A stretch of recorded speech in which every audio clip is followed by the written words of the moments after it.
I am रेनूर कंचन। कैसे हैं आप लोग? मैं फिर से एक वीडियो लेके आ गई हूँ आपके लिए।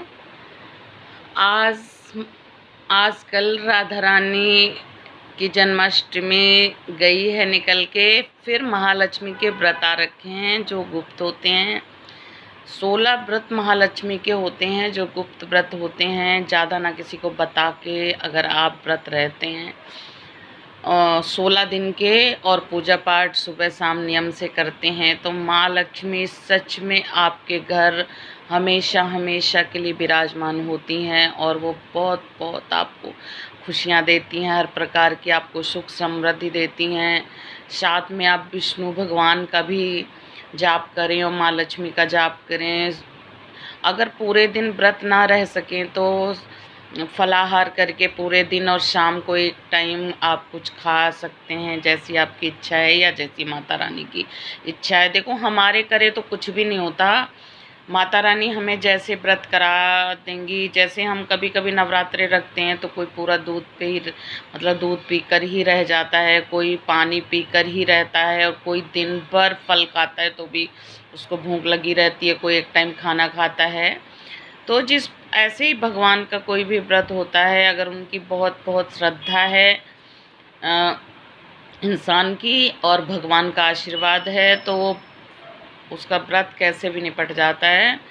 तो महालक्ष्मी के ये व्रत चल रहे हैं, आपको रहना है तो आप रह सकते हैं, पर ये 16 व्रत रह जाते हैं।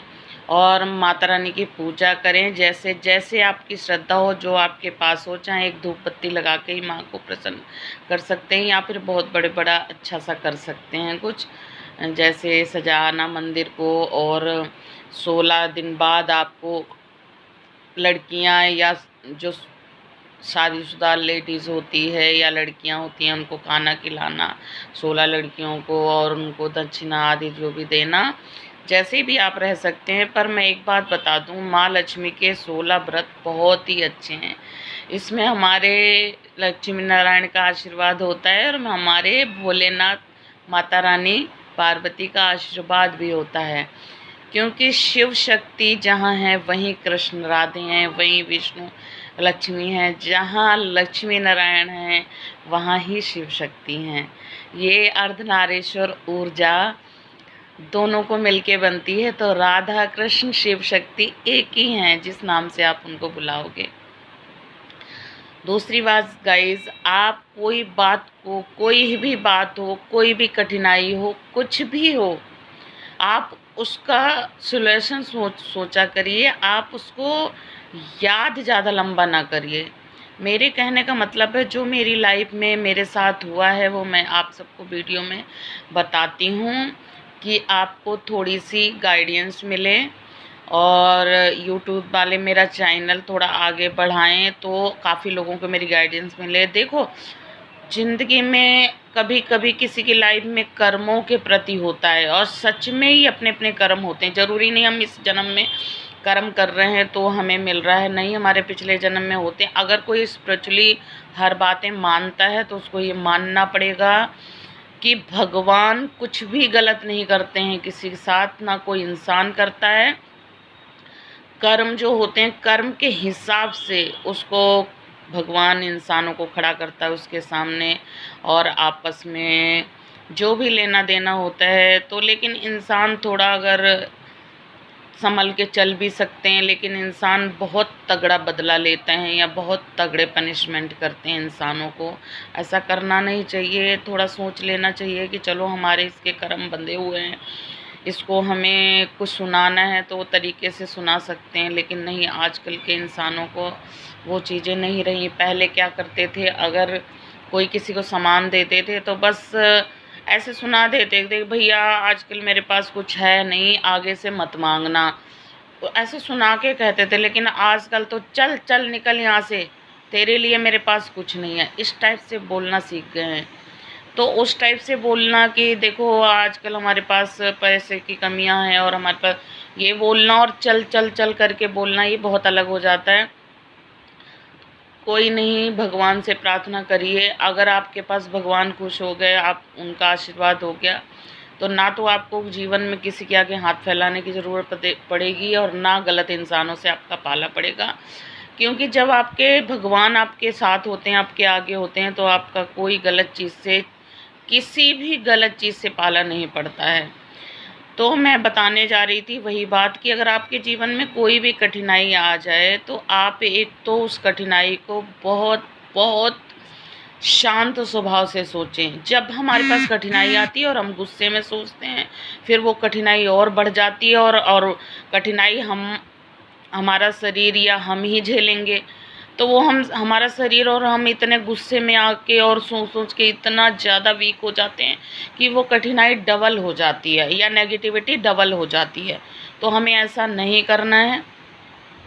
हमें बहुत बहुत ताकतवर बनना है उस टाइम कि नहीं, कोई भी कठिनाई है, हमारे भगवान, हमारे प्रभु से बढ़ के नहीं, हम प्रभु से प्रार्थना करेंगे और अर्जी लगाएंगे, प्रभु हमारी ये कठिनाई 1 मिनट में कर देंगे सही।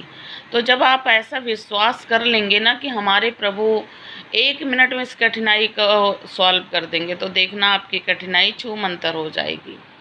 हमारे जीवन में क्या क्या बीता है मैं वीडियो में थोड़ा थोड़ा करके बता रही हूँ कि ऐसा ऐसा दिन आ जाता है कि आप सोचने लगते हो। मैं पहले सोचती थी, पता मैं बहुत आत्महत्या के खिलाफ हूँ, बहुत ज़्यादा। मैं इतना खिलाफ हूँ कि ये भगवान ने आपको शरीर दिया है, बचपन से मेरे को ऐसा लगता, तो इतना प्यारा उन्होंने इस शरीर को बनाया है, तो आप 1 मिनट में इसको ख़त्म करते हो। उनको और आपके कर्मों को और भगवान को बरसों लग जाते हैं इंसान को बनाने में। पहले आप इतनी योनियां पार करके आते हो, आपके अच्छे कर्म होते हैं, प्रभु जब हिसाब करते हैं तब आपको कहीं इंसान का जन्म देते हैं, फिर आप 1 मिनट में इस शरीर को ख़त्म करने का निर्णय लेते हो। तो मेरे को बहुत बहुत एलर्जी है आत्महत्या वाले लोगों से। लेकिन यार कभी कभी ऐसा टाइम जीवन में आ जाता है कि जो मैं इतने खिलाफ, तो ऐसा टाइम आ जाता कि ऐसा करिए, क्या हमें मरना पड़ेगा? क्या हमें सच में मरना पड़ेगा? इतनी तकलीफ़ कि हमें सच में मरना पड़ेगा क्या भगवान जी? मैं हमेशा कई बार ही पूछ चुकी हूँ, लेकिन नहीं, भगवान अगर आप भगवान से जुड़े हो तो वो ज़रूर रास्ता निकालते हैं कि ना तो आपको मरना पड़ता है, ना आपको परेशान होना पड़ता है, पर सहना पड़ता है। सहने की एक, भगवान अगर आपकी मदद करते हैं तो सहने की एक सीमा क्रॉस हो जाती है।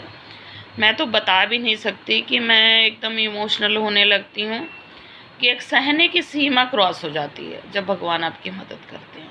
लेकिन जैसे प्रेमानंद महाराज जी बताते हैं और साधु संत बताते हैं कि भगवान से जुड़ने के बाद सहने की सीमा बहुत बहुत बढ़ जाती है। इसीलिए आप सह लो थोड़ी चीज़ें जो आ रही हैं, तो आपके जीवन में सुख ही सुख आ जाएगा और भगवान आपको बहुत कुछ दे देंगे। तो गाइस फिर मिलेंगे अगली वीडियो में। आप कभी कोई कठिनाई आए तो हारना नहीं, मेरी वीडियो देखना और बिल्कुल हारना नहीं, क्योंकि आप ही वो हो जो कठिनाई से पार पा सकते हो। कोई जानवर, कोई निहत्था इंसान या कोई जानवर नहीं पा सकता। जानवरों को इतना दिमाग भगवान ने दिया, वो लड़ते हैं बेचारे, लड़ते लड़ते वो खुद ही मर जाते हैं, लेकिन भगवान ने इंसान को दिमाग दिया है। तो प्लीज़ गाइस अपनी कठिनाई से लड़िए।